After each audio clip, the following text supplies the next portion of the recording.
Committee of the whole meeting for October 3rd, 2017. I call this meeting to order and ask the clerk to please call the roll. Trustee Kimmer? Here. Carbonaro, absent. Daney? Here. Cabrera? Here. Hopkins? Here. Reinke? Here. President Wallace. Here. First item on our committee of the whole meeting this evening is under Planning and Zoning Committee, Chairman Hopkins. Thank you, President Wallace. There's 4 items on our agenda. We'll start with the first one, the Home Depot preliminary final re-subdivision, second site plan amendment, site plan, special use permits, and variations. With that, if Mr. Planzinski could give us a rundown. I know we had this at committee a month ago. About a month ago, yes, I think so. This, again, it's the location of this project is at Home Depot outlet, the southwest corner of Stearns and Route 59, and it is what they are planning to do is subdivide off of the Lot 1 in Home Depot, which is we are missing some, we got a technical difficulty here.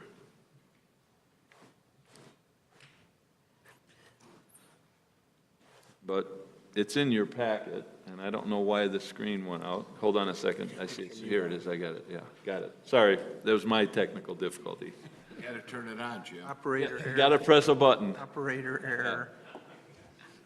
So the Lot 1 subdivision, which was platted in 2000 for the Home Depot lot, and basically this Lot 1, they're going to carve off the corner and create an outlot for the building of an 8,000 plus square foot retail center.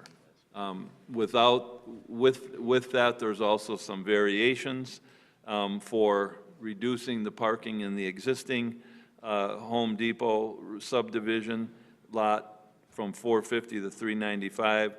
Setback variations of 14 and a half foot from the 30-foot side yard, 30-foot reduction in the parking setback, and a 9.5-foot reduction in the rear yard. The proposed outlet would be carved out into 4 commercial spaces, of which one of those will have a drive-through. And if you look at the rendering, the drive-through could be a coffee shop. And we're hoping that, and then other retail stores. This went to the Plan Commission and Zoning Board. Both of them recommended approval with conditions and findings of fact. The Home Depot is represented by their attorney, their architect, and their traffic engineer, and they're here if you have any questions. Nicely landscaped, connecting to the mobile site, and they're ready to go on for the village board for a final vote. Thank you, Jim. Any comments from the committee? I wanted to ask, we're talking about the improvements on Stearns and 59, the IDOT improvements. Yes. This parcel will not be impacted by that at all, will it? No, most of those improvements will be to the north of it. It'll affect the mobile lot to the north of it, but generally the Home Depot lot won't be affected at all. It'll affect Sonic a little bit, mostly a little right-of-way take. Right. Now, Home Depot has their spring sales there, and they use that area. Yes. That's pretty much the area that this will encompass, correct? Actually, the Home Depot sales area is to the north of here, and we marked that on this layout. Yeah. This is where the seasonal sales space is. Right. This is where the outlet's at. So they'll still be able to maintain the seasonal sales, and they still will have enough parking to accommodate that, as well as the new outlet. Will there be a reduction in seasonal sales area? I don't think so. That's a Home Depot question. They haven't said anything, and we approved this a couple of years ago. Yeah. So, yeah, there won't. Sorry? Okay. When? We do have sufficient parking. Yes. One of the questions that I had asked when you first came the last time was the possibility of having a right-in, right-out into that property. What was the verdict with that? I'm going to let their traffic engineer and attorney answer that. Okay. That'd be very much easier, thank you.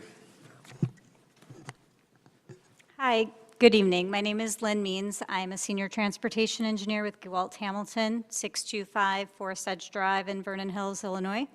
As I understand, there was a question related to an additional right-in, right-out on Illinois Route 59. The previous plans that were prepared, I believe that may have been a question, they did show during the planning process, they explored looking at a right-in, right-out when the Home Depot was first going to be permitted. When it went under review from IDOT had found that the access, as you see today, with the full access with the signal on 59 opposite Apple Valley Drive, as well as the 2 access driveways on Stearns Drive to be sufficient to accommodate both the Home Depot as well as its outlots. With this development, as I believe they had noted during the staff report as well as our previous testimony, there will be a cross-access from the Home Depot property through the mobile property, so that will permit an additional access point to Illinois Route 59. Okay, so the people will be able to turn in as if they're going into the gas station, then cut around and go through. Yes, and we did work with your traffic consultant as well. There was a question raised related to how to properly get the folks to maneuver in as well as turn out of the site. And with them, we had recommended that so if you're headed northbound, if you're exiting towards the mobile property, you would be placed under stop sign control. And then the eastbound access, so if you're exiting onto 59, and you can only go right in, right out because of the improvements, there's going to be a barrier median on 59, so you will no longer be able to make lefts in or lefts out from that mobile access, so it's purely right in, right out. They had recommended, and we agreed that some striping be put on to that access too, so it would delineate to formulate the ins and out movements as well. Well, it's certainly better than nothing. I mean, I think it's better than nothing. I still personally think that you'd think a right in, right out in the middle of that intersection, that lot would have made a lot of sense, but just letting traffic flow have a ingress and egress that would have been further along than going right into the mobile gas station. But I guess if mobile has no problems with it and people want to use it, then it's better than nothing. Has anyone ever, I'm sorry, were you done? I'm done. That's fine. Okay. Has anyone ever thought about a right-in, right-out across the street from that obscure street that goes into the shopping center on the other side? I don't even know what it's called. Is it called Bartlett Commons Road? What are we talking about? So if you see, Jim, different slide, something that shows 59. Across from Apple Valley? No. Apple Valley it goes in the backside of Home Depot. Yeah. So I don't even know what I that don't know is. if we have a good shot of that. Yeah, we do. It's, This air photo here. yeah, that'll be fine. See the road that's on the A? Why wouldn't we go straight across and do a right-in, right-out right over there to relieve some of the flow? Because I can tell you, it is not fun going around Sonic or going clear up into the front of the other side of that Well, lot. are you talking about on the west side of the road? That's what I've been saying this entire time. No, but I think what they were asking for is something closer to Stearns, right? Where were you requesting the right-in, right-out at? No, it was that location there was, And they said that's too close to the intersection? One time this was where it was going to be, I know, they had approved it when we wanted a bank there. and then it got eliminated. And that was back in, well, 2000. And I think what they did is that then they put in all this parking in here instead of that. Well, it just seems like it'd be a plus to the businesses going into that shopping. Absolutely. The new, What Home Depot did, sorry, is that they opted for the light intersection down here. And they lobbied IDOT to get this lighted intersection which is all, instead, in lieu of this. yeah, but I mean, that's fine, but people get stuck at that light and the traffic backs up. Going down Stearns and trying to cut in to head southbound into Home Depot is a nightmare. I hope it changes with the configuration of the light and everything, but there's no guarantees, and the traffic backs up, then you're going to the back entrance of Home Depot and cutting through, and I do it all the time. It'd be so much easier if you could, if Well, you, you are dealing with IDOT. I was just about to say that you are implying logic and reason to a governmental entity that bases decisions in part on how many people are killed at road crossings. So, It's up to them would be doing I U-turns mean, if they're everywhere. telling these people that they can't have their right in, right out, there's really nothing that they can do. Yeah, And it's a shame. it is. The improvements, though, at 59 and Stearns will help to increase the mobility along both Stearns and 59, which in turn does improve access getting in and out of the Home Depot Plaza in itself. well, and what are we going to call that little plaza? We're going to call it what? Do we know? Well, you know what, I don't know what. The Little- proposed shopping Yeah, center? the little shop. I just would like, I want to see it succeed. I want to see it do great. And so I'm just looking for ways to promote that. And I think if people had easy access to it, there's a much greater chance of success than if people have to loop around and come in different directions to get to it. That's what I'm saying. So I think it should be lobbied for personally, from IDOT, to get that right in, right out turn. Maybe Even it's. if it's just right out. Even if you can just go out that way and hit Apple Valley and take a left. Or go, well, Well, again, we're not directing this towards your plans here. I think they're great. I'm all for them. This is just, we're just discussing how we think we could try to make it better. yeah. If you did add a right in or right out, would you take up parking places? It would take away many parking places to develop that. My next question is, just looking at some of the aerial photos, the parking lot looks pretty full in a couple of them, and I think cars might be parked, I don't have the photo in front of me, but cars might be parked where this building is going to go. So if there's seasonal sales going on, and this lot does get filled, and parking becomes an issue, can we restrict seasonal sales at Home Depot?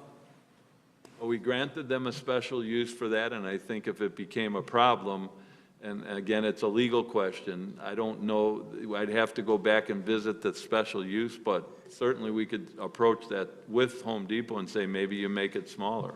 Can we just add some information? And Lynn can elaborate.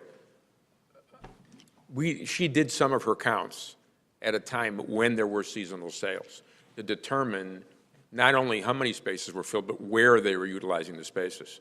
And maybe you can elaborate on that. Go ahead.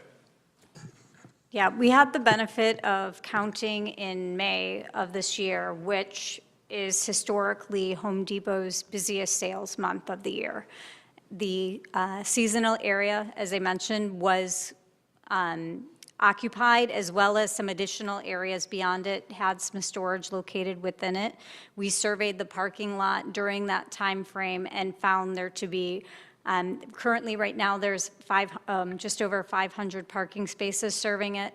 With the seasonal and the occupied spaces, there was still over 250 parking spaces unoccupied, of which there were minimal, if any, parked within the area in question of the proposed site. We have photographs that were taken. It was a warm, beautiful day that you could see. We have pictures of people walking in and out of the store with flowers, and we have pictures of that area that we shared within our traffic study of that area being virtually empty. And we've gone back and reviewed historical photos, which we could make available as well too, with the seasonal areas occupied and occupied since going back to essentially when Home Depot was built, and have continuously saw this area to be unoccupied.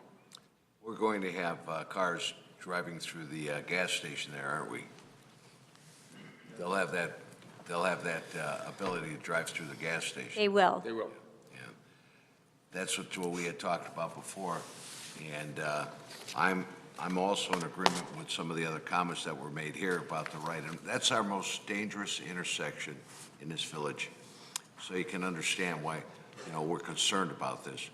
And now we're seeing, cars being able to drive through that gas station, and they'll be able to get out there and go north. To be able to cut across traffic? No, conceivably? there will only be, well, there'll only be right-in, right-out access from the mobile gas station. So that the will be 50 right in, right out. Yeah, as well as the access on Stearns. So with the 59 and Stearns Road improvements, there's going to be barrier median because with the improvements, there are going to be 2 left turns on all 4 approaches as well as right turn lanes. So the northernmost access on 59 for serving the mobile, that access is going to be closed. So it's going to remove a lot of the purpose of the 59 and Stearns Road Improvement Project really is to improve safety through that intersection. The turns, like right now, as you go through those intersections, if you're making left turns, you have them right now where you make them what we call, protective permissive. So you can make them, first you have the green arrow, and then when that turn is completed, then you can go on green and yield pretty much against the traffic when you find a gap. All the left turns with the improvements are going to be on green arrow only. So that is going to significantly improve safety through that intersection. So as I mentioned, the improvements through there are going to, in essence, improve the mobility significantly through that area, which will in turn help the additional access both off of Stearns as well as, further on to Route 59. Good. With regards to the comment you made about the parking spots, spaces being, say, 250 that might be available during the peak season of the year. So if there was a right-in, right-out in the middle of that property, it may take away a few parking spaces. It would be minimal, though, right? There's 250 available, and then this outlot takes away 135, I believe, Well, I mean, I'm just looking at it. from that. So it ends up leaving about 90 spaces available. Well, but how many spaces does a right-in, right-out take off of 59? How much would it take off, especially if you're going to funnel people into a drive in between parking spaces? From our perspective, the right-in, right-out, well, first, as I mentioned, was not going to be approved essentially with that traffic signal. The traffic signal is, in order for that to be warranted, needs so much traffic for turning in and turning out. So they want to maintain that traffic safely at that signalized intersection.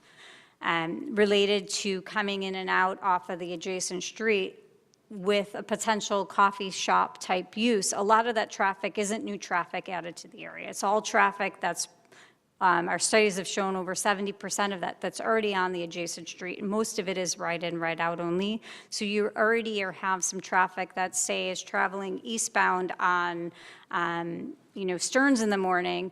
They're going to travel east. They're going to turn in. They're not going to go through the signal to come around to go into that right in, right out access. And then they may possibly, where they turn out, to come around and to go out via the other access. I believe in my opinion, that it's not going to be a significant benefit to have the right-in, right-out serving this site, that I believe it could be adequately accommodated with the existing access. And from our correspondence with IDOT, that they also felt that the access was adequate to serve the site as well, too. Well, I mean, I obviously don't have the expertise, but I would respectfully disagree with that from the standpoint that I believe, just from a common sense standpoint, if people had access to go into that property, get to their coffee shop, and then turn around and come back out and head south, if that's where they were going, it would be a lot easier to do that than cutting through the mobile station and then then coming back through the mobile station personally. So that's all.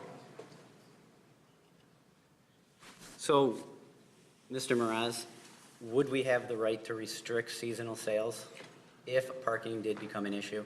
Because I think, just based on my experience going to Home Depot, there are some times when it's seasonal, it's tight.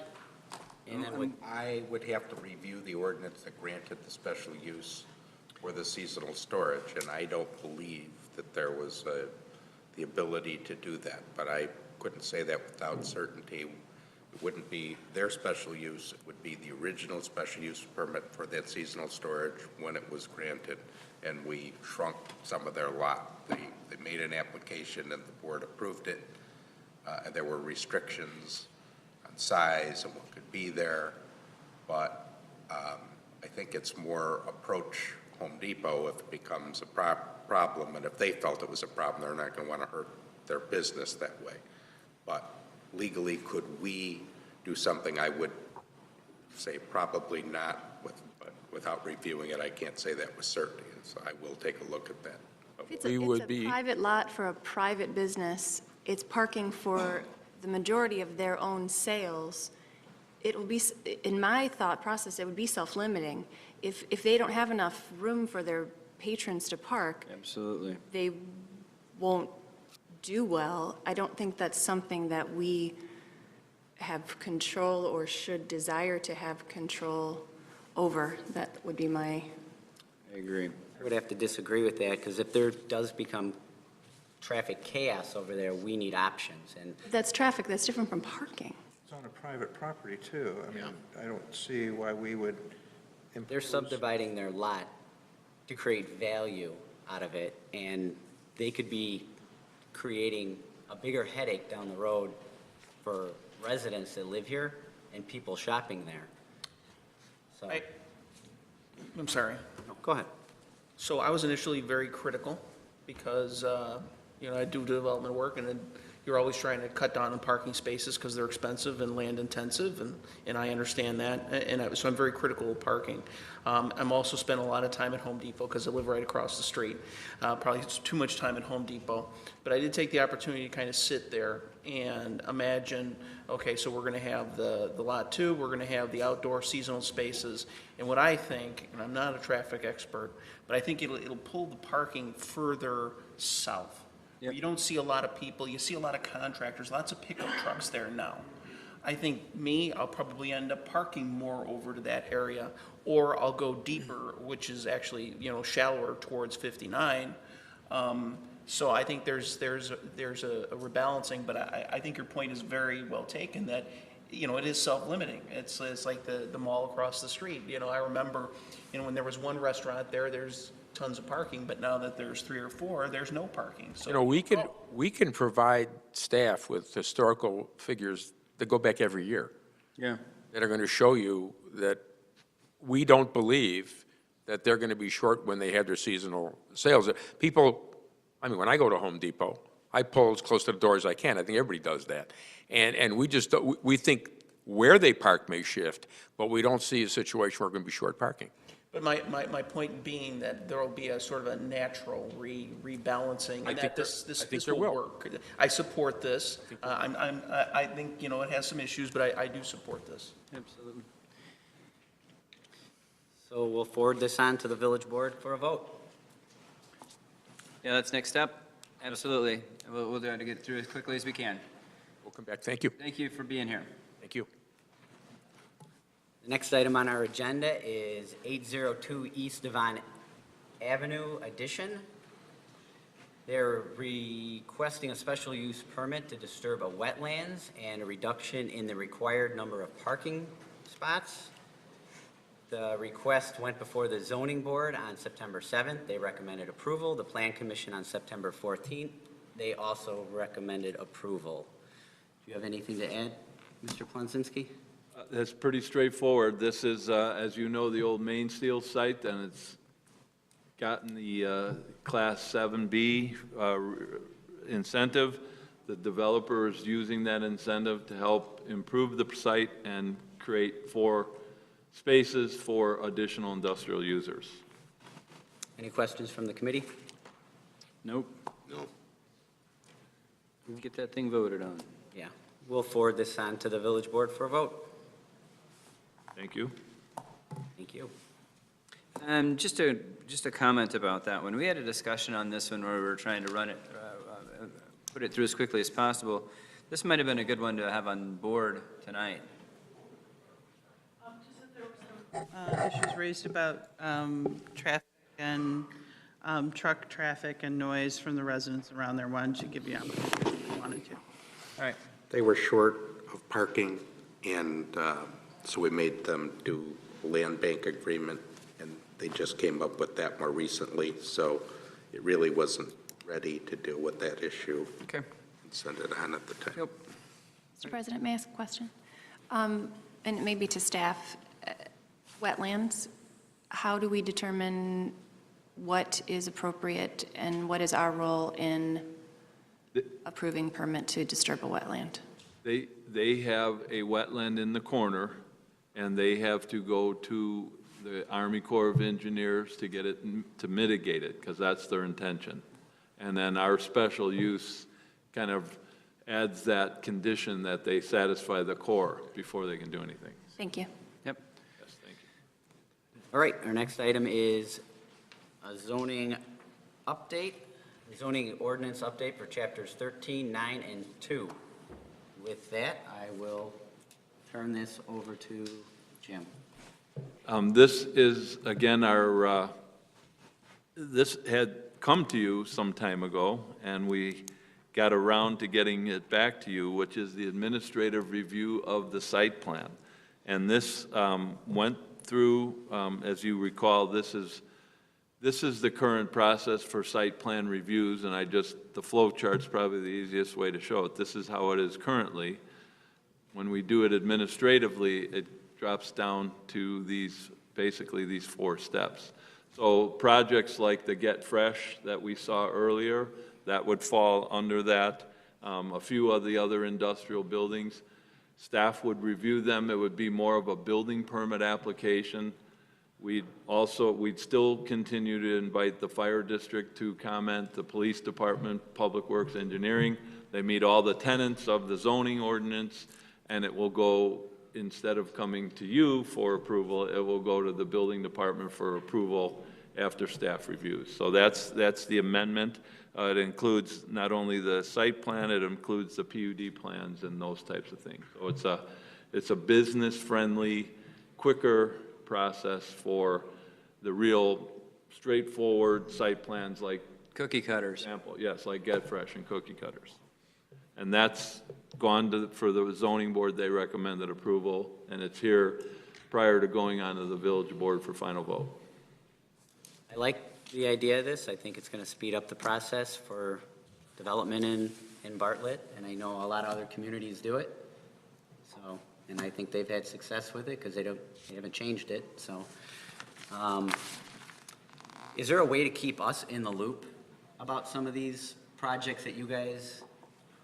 Yes, we will be glad to put them in the Friday 5, or we could just do a tally sheet when Brian tallies his permits. We can let you know, but typically, there will be some comments and statements. You'll see some of the activity around, but certainly on a project like this, Paula communicates that Friday 5, these will be fodder for that.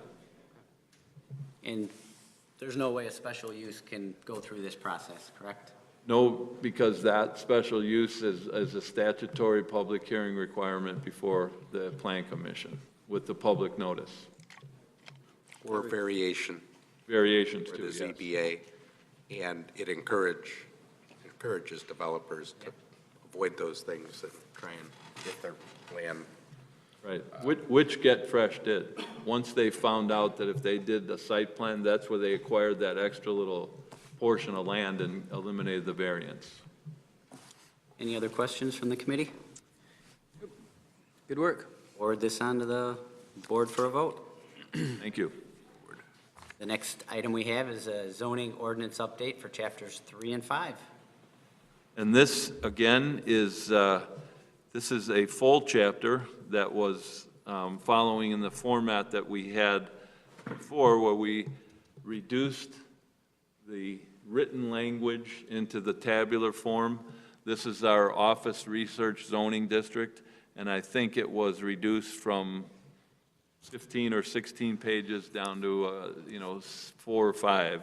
And essentially, the table shows that the uses in the left-hand side for the district, permitted or special, and additional standards.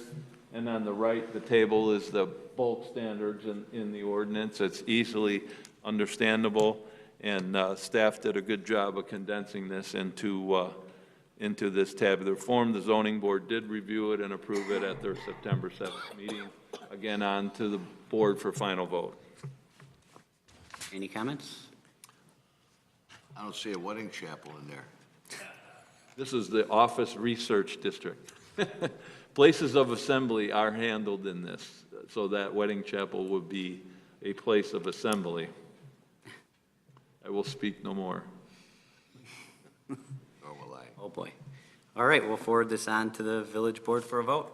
Thank you. That's all we have under planning and zoning. Thank you, Chairman Very good. Hopkins. Thank you.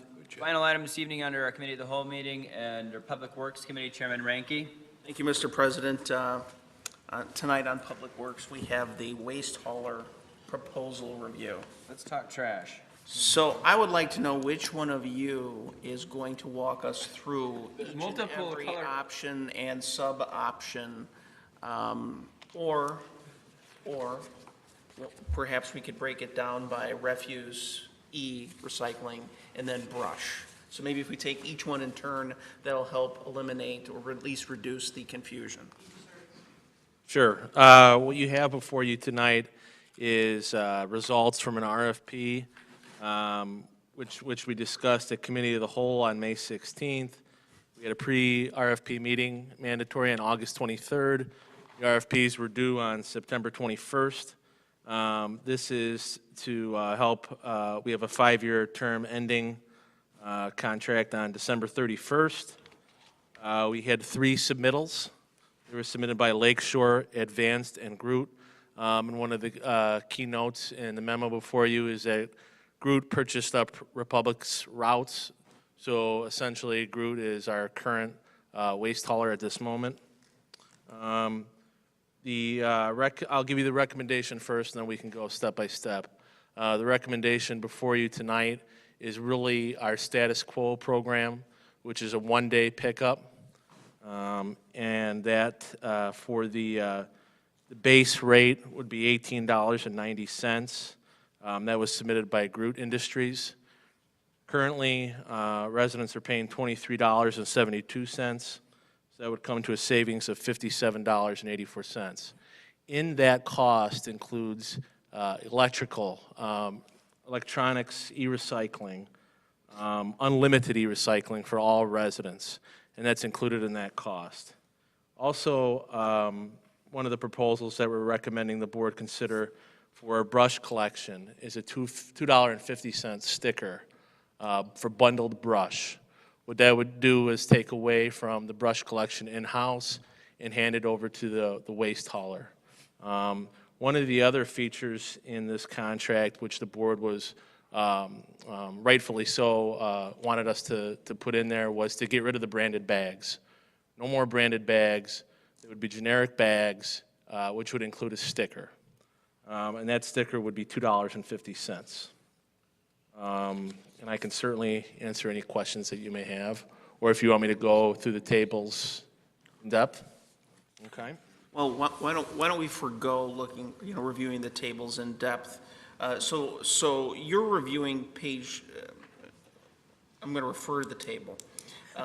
There's a table on page 3, 6A? option number 1. And that's the one that you're recommending, the unlimited flat fee refuse collection, because it's the most similar to what we currently have, and it's a significant annual savings to the residents. That's correct. And it, I might add, removes entirely our village from doing any brush pickup, which I have heard from village members themselves that it is dangerous and more people are getting hurt and our workman's comp goes up and everything else. Well, wait a minute, I didn't think that was included in the unit price. It's, Well, It's, right? right, we're just talking about refuse at this point. Flat fee refuse. So just Sorry, I got ahead option, of myself. just option 1. It's exciting, I understand. I mean, I think we all understand, Mr. Mayor. So option number 1, I'm excited myself. So is it our consensus then that we want to move forward with option number 1? Are there any questions about additional options? I just want a clarification. Scott, you had mentioned that, as I read this, we're talking about the unlimited flat-use refuse collection of $18.40 starting in 2018.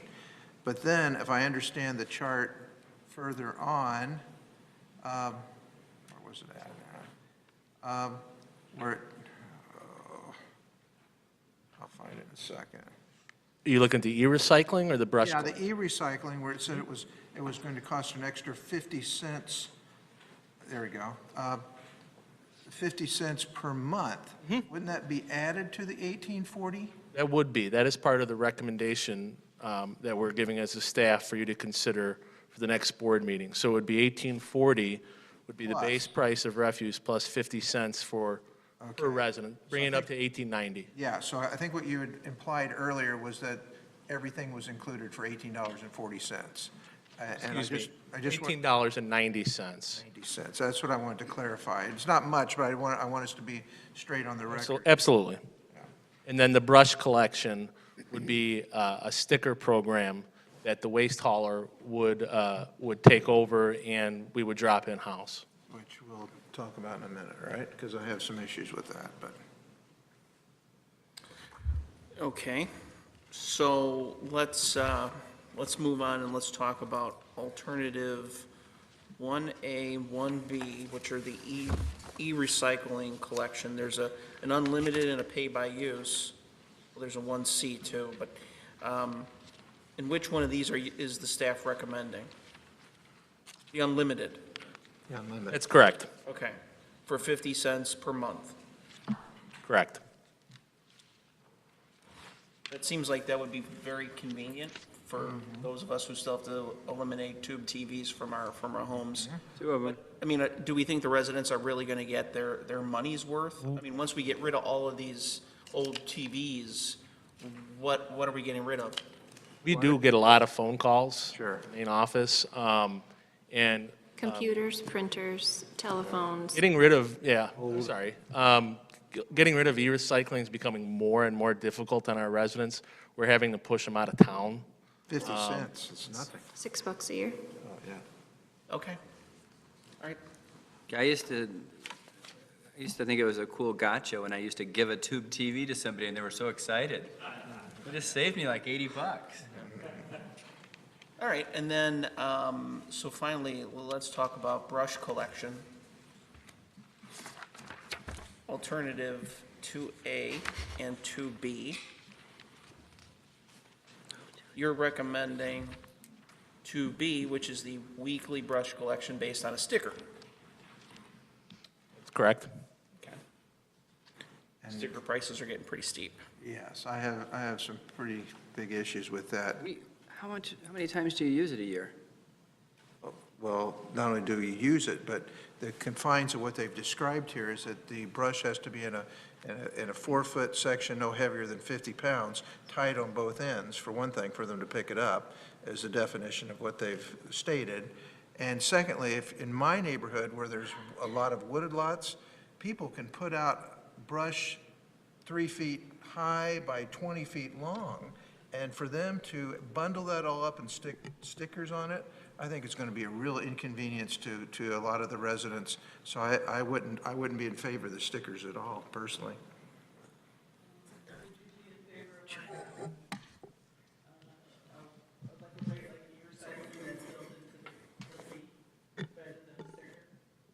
I just totally disagree. There's some people that don't ever have brush pickup, ever, Yeah. ever. So to put it into the main fee is just ridiculous.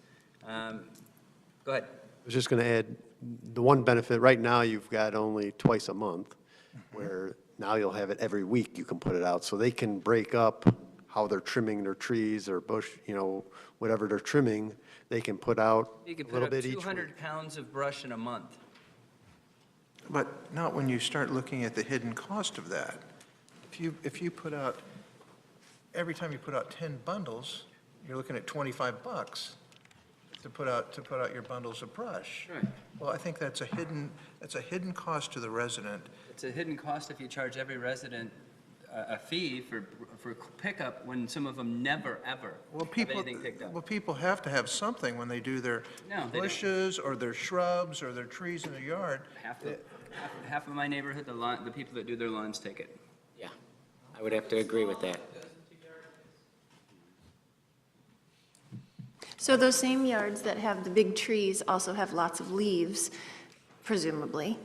would they be saving on their leaf collection because the stickers cost less than the bags, and therefore, for those particular homes, would it then be a wash? No, we're in the same boat. We have, and how much we pay for the leaf bags, the branded leaf bags, that one of those may offset the other, but I agree with the mayor that if you're in a subdivision, you don't have any trees, to expect to pay that Yeah.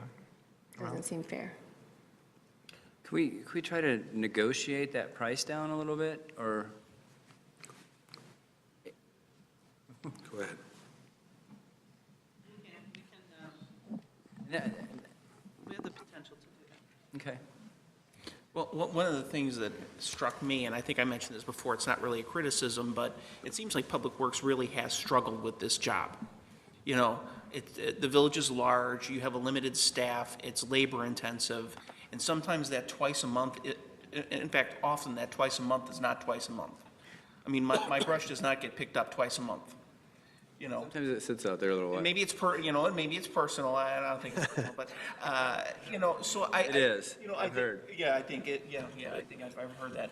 But, I mean, we've got to do something here. And it seems to me like it would be more expensive to expand the public works staff and incur all of the workers' comp issues and the equipment issues and all of that stuff. And staff's not saying anything right now, but we are supposed to line everything up along the curb in certain amounts and certain sizes and everything. We have been so spoiled because nobody does that. Yeah. Myself included. I've been guilty of pulling it out there, and it's in a big strangled pile, and then the next day it's gone. So we're spoiled somewhat because the staff has been doing it even though it's not the way it's supposed to be. Because I see some residents that have just moved in town, you see their piles, they're neat little tightened up things because they think that's what you have to do. 4 feet long and 2 feet high and 50 pounds probably. Right. Well, and I anticipate that whoever the contractor is, if we're paying per load, they're going to get some angry phone calls, including from me, if it's not done on a weekly basis, if that's the option that we go with. And Trustee Cameron, don't get me wrong, I understand what you're saying, because there are some residents that have a ton of stuff that they have to put out. But we have just been, I think as a village, we've been really very spoiled because we've had our public works people, we no longer have to have the chipper, we don't have no longer the liability, but they're doing it all. They're cleaning it all up, even the small stuff, and that's just not the way most programs work. Is there a bulk option? You know, like if you had somebody who needed to buy 20 stickers, could they perhaps get a discount, or could the village maybe do it one extra pickup or something a month? Like A golden sticker that allows you 100 pounds and 20-foot logs. I'm just trying to think of how can we, how can we work this so that it works for people? Yeah, there's got to be some options. Yeah. I would recommend giving us a chance to investigate that and possibly bring it. We have till December 31st before our contract's up, right? So we have a few more meetings here to talk about this. You know, one of the things I'm excited about, if the whole board is in favor of this, is it took me about 3 or 4 years just to remember Tuesdays. So if we can keep that number, option number 1 on the table, that's less price than it is now, I think that would be a win-win, because then I don't have to think anymore. So it seems like we're all, It saves us money. Yeah. That's what we're trying to do, save some money. So if some of those other plans would have come in at 2 days a week and saved even more money, I'd say learn to get used to another day. Tuesday and Thursday.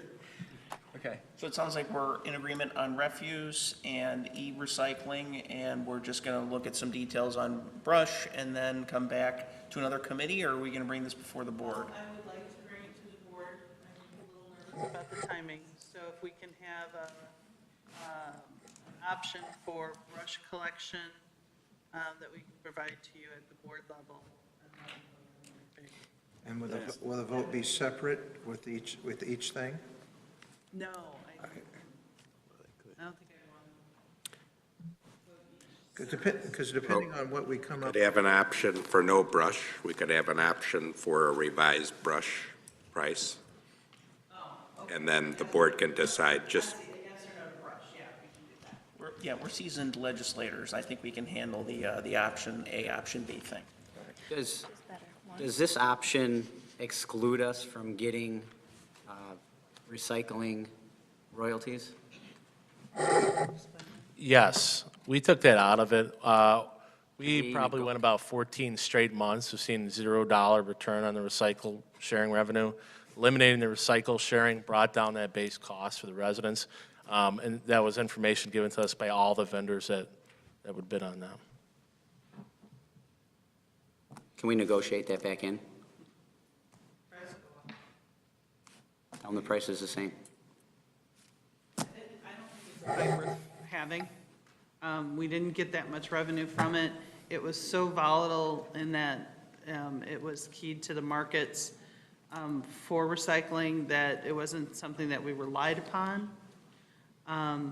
You know, our focus was driving down the price for the residents, and that was one of the areas that allowed us to do that. So I think if we said, you know, forget it, we want the 50 back, they'll say, forget it, here's another $2. And one of the things when we did the research and talked to these waste haulers, some of that recycling revenue was actually in the red, and it was costing money. So that would be a negative in incorporating that back in. No matter what happens, I need a smaller barrel. I've got the Giganto barrel, and I put one bag in there this morning and rolled it out there with one bag. I don't know, I could have fit like my wife in there or something, I don't know. So Let's Dan, not go there. I guess I have a question for you. Because your Dan. kids are leaving home. See, it's like huge. I get the same. Dan, I think I have a question for you. Hello? There we go. No, he doesn't want to do it anymore. I'm just curious, and maybe you've given us part of the information previously. If we were to take Public Works off of brush pickup, do we have some estimation of how much dollars would be saved? And then, not only that, as far as your department by employees, but then where would your men and women, say, be diverted to? And how would that be used if they're not out brush picking up, which, if I can see the justification of taking people off and saying, okay, now you don't have to do brush pickup because we're going to have you doing all these different things, then in my mind, it's a little easier to swallow. So I'd like to see something from you with that just says, okay, we put in approximately this many man-hours picking up brush, it's costing the village this much, and we can divert our employees to doing this, this, and this. Sure. Can you do that? Definitely, we could put that together for the board meeting. I can briefly explain. Trustee Reinke's right. It is one of our highest work comp issues because of the piles that are put in all over the place, and they're constantly pulling, and you have a lot of back issues with it. But the savings that we'll see if the Public Works crews no longer have to pick up brush is we're not going to save bodies. We're going to keep those guys, or the plan would be to keep them on doing other work. And that other work would be, we have storm sewer projects that we can't get to because we're spending so many hours per, when you're trying to get storm sewer, pavement patching is the same time brush is coming. So all those hours that are spent doing brush, we aren't doing the storm sewer, the pavement patching, bike path maintenance is a perfect example. I plan on getting that stuff, having our crews trying to do some maintenance on bike paths. Year to date, we have not been able to do that because we've been working on brush and all these other things. We're hoping to get there in the next couple weeks, but here we are, it'll be the middle of October. We got about a month of time before the asphalt plants will shut down. If we can focus more attention on doing asphalt paving, the money that we'll save from hiring a contractor to do that work is going to save it. We'll be able to get that $20,000 that we talked about at the bike run committee and go so much further if all we're doing is buying asphalt and having our guys lay the asphalt. So that's where I see the real benefit is we're maintaining our infrastructure. We're maintaining bike paths, pavement on the roads, storm sewer. We'll actually be able to we'll still have the use for our chipper and that, because we're gonna do, our plan is to get through and do routine tree trimming. We get tree trimming requests all over the place. We understand that we haven't been through town doing those trimmings. Now we have the town already broken down into zones, and we want to systematically go through town and actually do the proper trimming of those parkway trees. So those are the things that we plan on getting done if we can free up some time. So when, having a list, and the reason I'm bringing this up, having a list of these things and how much money we're saving in the list, when people hopefully do not, but say they do complain about the brush pickup and the extra cost involved, we, at least as trustees, can say, well, listen, this is what's happened to the public works, this is what they're doing in exchange for the trade-off. And it might make our argument a little more palatable if we have something like that. We can put something together. And that's a good talking point to have. It helps, but I think what I've heard in meetings is also, and I understand what you're saying, and I would want that information too. Things that really aren't typically village employee stuff is being done, like brush cleanup and running shredders and dumping mulch, versus the things that the director just mentioned. And so you can't really say it's a trade-off. All you can say is we can catch up. We can catch up to the things that we're doing, we should be doing. And I think we'll have some extended life on our equipment, on our chipper. You know, we'll be doing some tree trimming, but not the kind of volume that we've been doing. So I think we'll see some savings there as well. So we're going to go for the golden sticker and the silver sticker and bulk stickers. I'll leave the colors up to those. Bulk stickers. I think if we do go with that option, trying to restrict people, you know, or trying to get people to put things and tie them up in 50 pounds and in nice neat little squares, I think be it's crazy. ridiculous. People are not going to be happy to have to do that and put a sticker on each bundle. And pay a sticker. Pay a sticker and do it. I think it's going to be a problem personally. Is there a way to essentially outsource the brush collection so the village would pay whatever flat fee per month and the contractor would just collect all the brush? So we're bypassing the stickers? Just subcontracting it. Right, we're outsourcing. Outside of the solid waste contractor, yes, you can. There are, but it's a totally separate contractor, and it would come out of general fund. Right.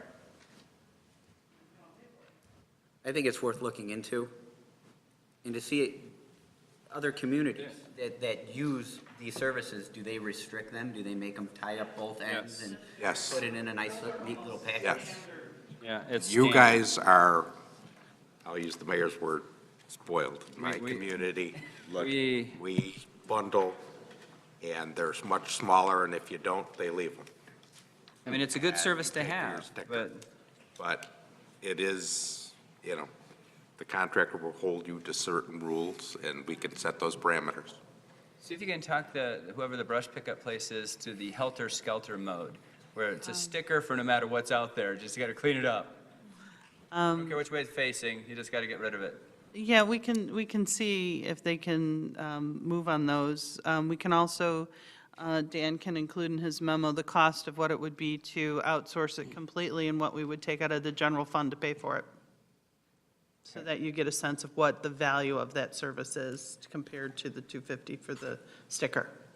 And I'm not necessarily, you know, arguing for outsourcing, but at least then we don't have to worry about stickers. You're still gonna have to bundle, but. I think even if you go with a subcontractor, they're going to require a lot more requirements than we do now, though. Yes. Just to pick it up. So, I mean, you're almost getting to the point where you just, as a resident, hire somebody to clean it up. It might be cheaper. Well, I've talked to people in my office just briefly about what they think about stickers, and I never hear too much positive, oh, that's great. You know, we'd love to put stickers on our brush. I hated putting a sticker on my bag when they made me put a sticker on there. Well, you got to put the sticker on your bag to pick it up. Yeah. So anyway. You know what we need? For headaches by putting the stickers, having people. I would just advise the board, because this is going to be a contentious one at the next meeting, and if you want to get it done by the next meeting, we all need to do a little bit of homework, and if you guys can, shoot out some information to us prior to the packets, we would probably review it. That way we're all kind of, okay, getting an idea of how we personally would vote. they're Otherwise, we're going to be going through this for 2 hours at the next board meeting, trying to come to a decision. Yeah, maybe definitely keep an option where we keep brush pickup as is in-house for now. And maybe I agree. explore a route later on down the road, so. I don't disagree. Okay, well, at least we'll be able to narrow our discussion when it comes back to the board. So, Mr. President, that's all we have for public. Chairman Reinke, that was a marvelous job of going through all those options. Thank you. I'll entertain a motion to adjourn. So moved. Second. Moved by trustee Camer, seconded by trustee Hopkins. Will the clerk please call the roll? Trustee Camer, Yes. Daney, Yes. Cabrera, Yes. Hopkins. Yes. Reinke. Yes. We are adjourned.